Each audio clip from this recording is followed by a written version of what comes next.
Баршаңызға сәлем, сіздермен бірге Жансая. Бүгін біз ортасында осындай шоколад қосылған, өте шоколадты, міндетті түрде дәмі ерекше маффиндар дайындайтын боламыз. Барлық қажетті мөлшер описанияда жазылып тұр. Дайындамас бұрын сол жерден қарап алсаңыздар болады. Ал менің арнамнан түрлі рецептер апта сайын шығып тұрады. Жіберіп алмас үшін жазылып лайк басуды ұмытып кетпеңіздер.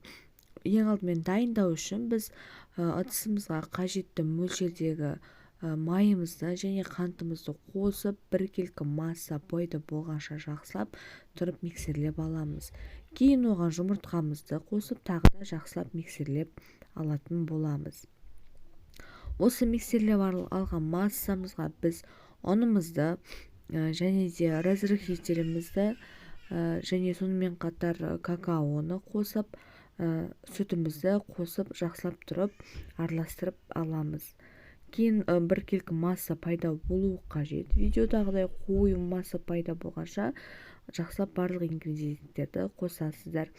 Кейін осындай видеодағыдай қою масса пайда болғаннан кейін біз оны ыдыстардың формаларға, кекс формаларына салатын боламыз. Менде осындай силиконды формалар, сіздер кез келген ыдыстарыңызға салуларыңызға болады. Мен осындай бір қасықтан салып алдым. Кейін оның бетіне, барлық салып алғаннан кейін бетіне туралған төртбұрышты шоколадтарымызды саласыздар. Не болмаса шоколадный капсулаларды кондитерлік магазиннен алып салуға болады. Барлығына салып болғаннан кейін 180 градуста қызып тұрған пеште 20-25 минут пісіріп аласыздар. Міне осындай өте керемет, дәмі ерекше маффиндарымыз дайын болды. Міндетті түрде ыстықтай жесеңіздер, өте дәмі білінетін болады. Ас болсын, міндетті түрде жасап көріңіздер.